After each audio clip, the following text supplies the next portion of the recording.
जय श्री कृष्ण। राधे राधे। कैसे हैं आप? उम्मीद है कि ईश्वर की कृपा से आप कुशल मंगल हैं। तो चलिए चलते हैं आज के आनंद की ओर। जब श्री राम माता सीता के साथ 14 वर्षों के वनवास के पश्चात पुनः अयोध्या आ गए, तब उसके कुछ दिनों के पश्चात अयोध्या की प्रजा में माता सीता के चरित्र को लेकर दबी आवाज में बातें की जाने लगी। सभी 1 वर्ष तक माता सीता के रावण के महल में रहने पर उनकी पवित्रता पर संदेह कर रहे थे। जब माता सीता को इसका पता चला तो राजधर्म को निभाने व प्रजा को एक उचित संदेश देने के लिए उन्होंने स्वयं वनवास में जाकर रहने का निर्णय लिया। श्री राम उन्हें छोड़ने को तैयार नहीं थे, लेकिन माता सीता उन्हें समझाकर वन में चली गई। वहां जाकर माता सीता वाल्मीकि आश्रम में रहने लगी। जब वे वन में गई उस समय वह गर्भवती थी, इसलिए कुछ महीने के पश्चात लव कुश का जन्म हुआ।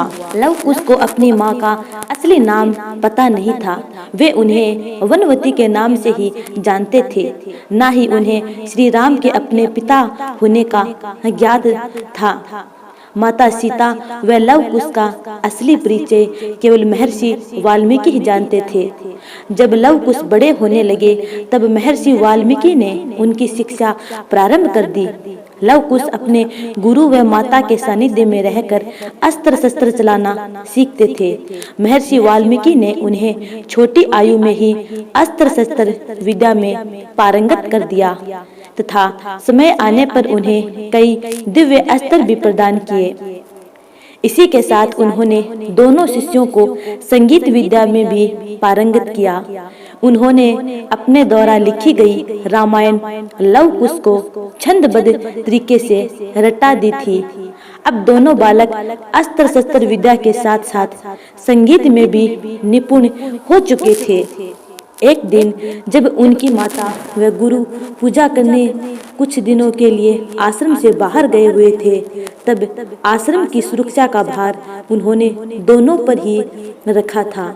उसी समय श्री राम के अश्वमेध यज्ञ का घोड़ा वाल्मीकि आश्रम के पास से गुजर रहा था, जिसे दोनों ने पकड़ लिया।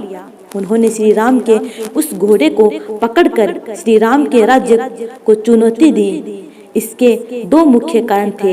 एक तो वे क्षत्रिय धर्म के कारण ऐसा कर रहे थे, व दूसरा वे श्री राम से माता सीता के त्याग किए जाने का प्रश्न पूछना चाहते थे। श्री राम का अश्वमेध यज्ञ घोड़ा पकड़े जाने पर दोनों का उनके भाइयों व सेना के साथ भीषण युद्ध हुआ। उन्होंने एक एक करके श्री राम के तीनों भाइयों शत्रुघ्न, लक्ष्मण व भरत तथा महाराज सुग्रीव को मूर्छित कर दिया था तथा वीर हनुमान जी को भी बंदी बना लिया। जब स्वयं श्री राम उनके साथ युद्ध करने आए तब महर्षि वाल्मीकि ने आकर युद्ध रुकवा दिया तथा दोनों बालकों को अपने राजा से क्षमा याचना मांगने को कहा। तब लव कुश ने श्री राम से क्षमा मांगी तथा माता सीता का त्याग किए जाने पर प्रसन्न किया। श्री राम ने उन्हें राजधर्म की व्याख्या बताई और वहां से चले गए। जब माता सीता पूजा करके वापस आश्रम पहुंची तो लव कुश ने उन्हें खुश होकर लक्ष्मण इत्यादि से अपने युद्ध की बात बताई। यह सुनकर माता सीता अत्यंत भयभीत हो गई। वह विलाप करने लगी। उन्होंने लव कुश को बहुत डांटा तथा अपना असली परिचय उन्हें दे दिया। माता सीता ने लव कुश को बता दिया कि वे ही माता सीता हैं जो श्री राम की पत्नी हैं तथा वे दोनों उन्हीं श्री राम के पुत्र हैं। महर्षि वाल्मीकि ने भी आकर इस बात की पुष्टि की। यह सुनकर दोनों बालक आश्चर्यचकित रह गए। तब महर्षि वाल्मीकि ने लव कुश को बताया कि अब वह समय आ गया है जब वे अयोध्या जाकर उनकी लिखी रामायण को लोगों को सुनाएं, जिससे अयोध्या की प्रजा को अपनी गलती का एहसास हो। उसके बाद दोनों बालक अयोध्या की गलियों में घूम घूम कर संगीत के माध्यम से रामायण कथा को सुनाते। धीरे धीरे उनकी प्रसिद्धि इतनी बढ़ गई कि श्री राम के द्वारा उन्हें अयोध्या के राजमहल में बुलाया गया। वहाँ उन्हीं दोनों बालकों को देखकर श्री राम बहुत प्रसन्न हुए, लेकिन लव कुश ने उन्हें कुछ नहीं बताया।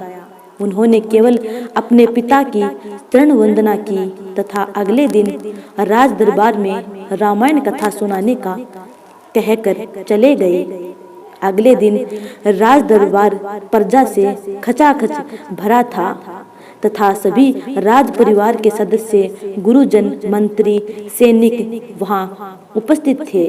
लव कुश ने श्री राम के जन्म से लेकर राज्याभिषेक तक की संपूर्ण कथा सुनाई।